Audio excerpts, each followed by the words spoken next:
En un mismo puñado de días, la Corte Suprema de los Estados Unidos, con mayoría de jueces conservadores, desbalanceando ese máximo tribunal, tomó dos decisiones, emitió dos fallos que teóricamente debieran estar a contramano. Sin embargo, no lo están. La misma Corte, por esos mismos jueces, los conservadores de ese máximo tribunal, emitieron dos fallos que, al ser contradictorios en lo esencial, muestran o revelan una significativa contradicción que caracteriza a ciertas miradas conservadoras. No a todos los conservadurismos, pero a ciertas miradas conservadoras. Esos fallos están referidos a la libre portación de armas de fuego y al aborto. Teóricamente, desde la visión conservadora, coincidiendo con la visión religiosa, oponerse a la legalidad del aborto, oponerse al derecho de la mujer a decidir sobre su propio cuerpo, al menos en los primeros meses de la concepción, es una posición en favor de la vida. Eso argumentan los sectores religiosos contrarios al aborto, eso argumentan los sectores conservadores contrarios al aborto.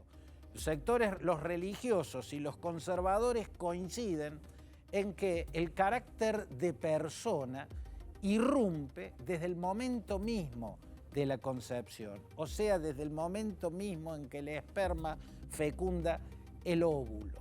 Por lo tanto, interrumpir un embarazo en sus primeros meses implica acabar con una vida, y con el argumento de la defensa de la vida se plantea la ilegalidad del aborto, se plantea el rechazo de todo derecho a interrumpir el embarazo por parte de la mujer que posee el cuerpo donde está ocurriendo el embarazo. Sin embargo, en la mayoría de los casos, y esto creo que se da a escala global, las mismas personas que tienen esa consideración respecto al embarazo son defensoras, por ejemplo, de la pena de muerte,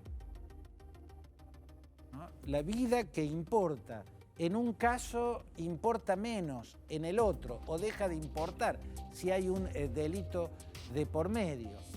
Póngale que eso sea debatible. Pero en el caso de las armas, que es donde acaba de pronunciarse en un sentido la misma Corte Suprema que también se pronunció en el tema del aborto, y teóricamente, desde un aspecto esencial, tendrían que ser sentidos contrapuestos. Sin embargo, esa contradicción es reveladora de ciertas visiones conservadoras. Planteemos qué es lo que resolvió la Corte Suprema de los Estados Unidos. Primero, anuló la prohibición que regía en Nueva York, en el estado de Nueva York, para la portación de armas de fuego en lugares públicos. Al anular las restricciones que había a la portación de armas en lugares públicos, que no era una prohibición absoluta, pero una serie de restricciones. Hay que tener pedidos especiales, para lo cual hay que hacer justificaciones especiales. Bueno, ahora no. Ahora se puede portar armas en lugares públicos sin ningún tipo de restricción en el estado de Nueva York, porque la Corte Suprema de Justicia acaba de anular la ley que existía al respecto. Y por ende, al caer esas restricciones en el estado de Nueva York, quedan expuestos y van a caer también, como por efecto dominó, en los otros estados norteamericanos donde existen esas restricciones.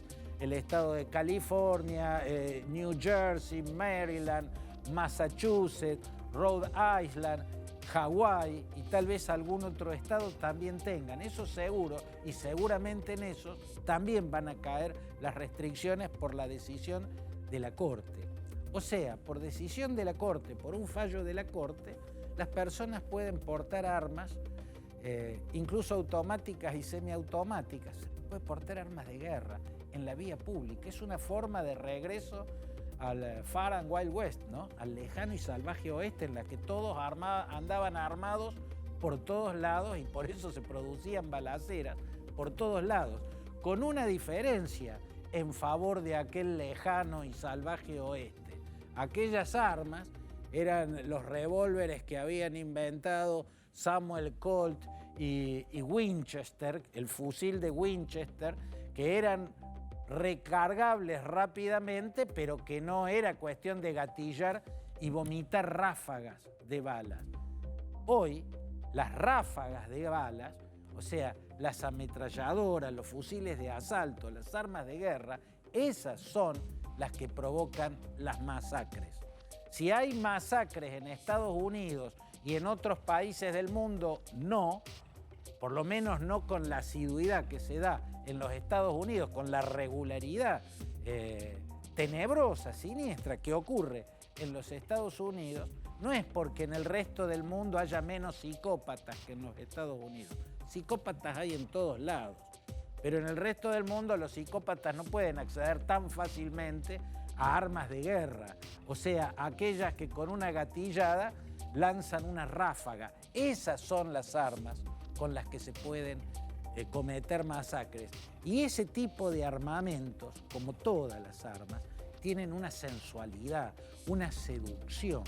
Por lo tanto, para que ocurra una masacre como las que tan a menudo ocurre en los Estados Unidos, tiene que haber dos cosas: una mente perdida, una mente psicópata y un arma de asalto, un arma automática o semiautomática, un arma que con solo gatillar puede vomitar ráfagas de balas. Las dos cosas tienen que confluir para que haya una masacre.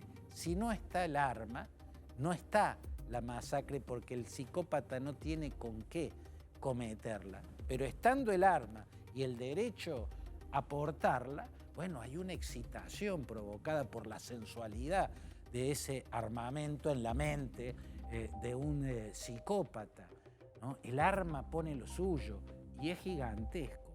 Pero a esos mismos jueces que desde su visión conservadora y religiosa, la vida vale porque el carácter de persona irrumpe desde el primer momento de la concepción y por ende tiene que estar absoluta y totalmente prohibido el derecho de la mujer a interrumpir su embarazo, aunque sea algo que ocurre en su propio cuerpo.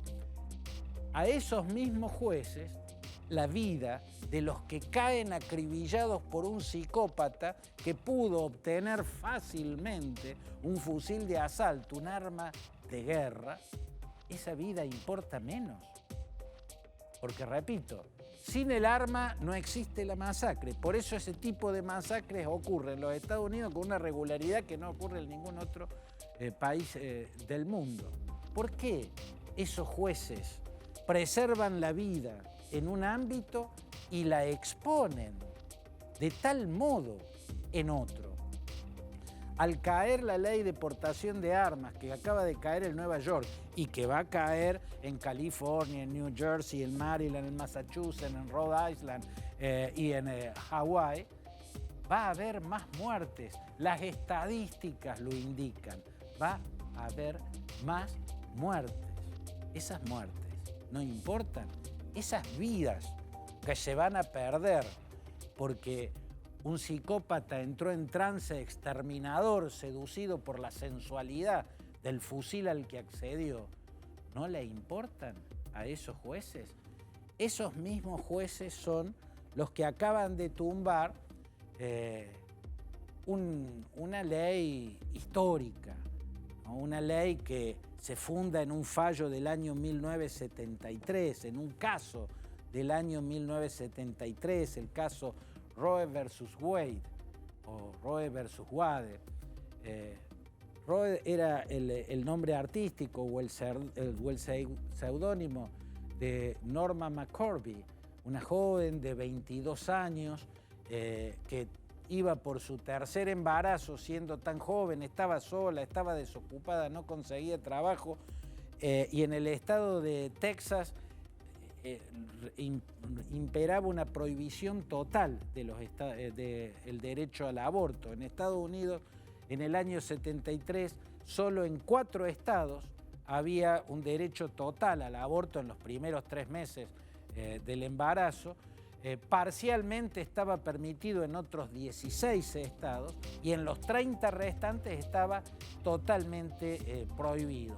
Henry Wade era el fiscal en el estado de Texas que demandó a esta joven que pretendía abortar, y por eso esta joven, Norma McCorvey, demandó a ese fiscal. Y aquel caso, el caso Roe versus Wade, en 1973, fue fundacional, ¿no? Porque a partir de entonces el pronunciamiento de la Corte Suprema, dado que los derechos constitucionales del ciudadano están por encima de las leyes de los estados, tumbó la prohibición absoluta al aborto que existía en los 30 estados donde imperaba esa prohibición total.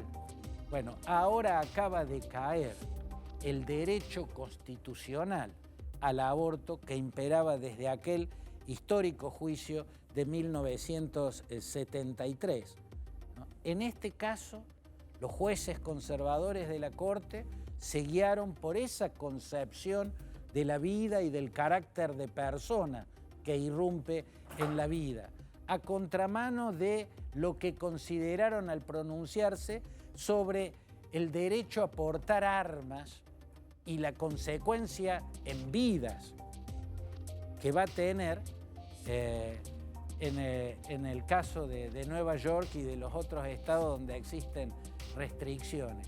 Bueno, esa es la consecuencia de lo que hizo Donald Trump con la Corte Suprema de los Estados Unidos. En la Corte Suprema siempre, sabiamente, hubo un equilibrio entre jueces conservadores y jueces progresistas. Pero con un par de bajas que ocurrieron y con la muerte de la jueza Ruth Bader Ginsburg, Bader Ginsburg era una jueza, una jurista además, impresionante, respetadísima en el mundo. Esa jueza falleció y a su lugar Trump lo ocupó con la jueza Coney Barrett, una jueza conservadora y religiosa, desde mi punto de vista, ultraconservadora y fundamentalista. Y son también de un conservadurismo duro, yo lo llamaría recalcitrante, el juez Neil Gorsuch, el juez Brett Kavanaugh. O sea, reemplazó lugares que dejaron jueces progresistas o con una visión más cercana a la visión liberal de la jurisprudencia. A esos jueces los reemplazó a los lugares que quedaron vacantes, no por otros jueces que representaran la misma visión liberal de la jurisprudencia, sino por jueces exponentes de un conservadurismo duro. El juez Gorsuch, el juez Kavanaugh y la jueza Coney Barrett. Ahí quedó desbalanceada la Corte. Por eso vienen estos fallos, que incluso van uno a contramano del otro, en algo tan esencial como es el argumento de la defensa de la vida.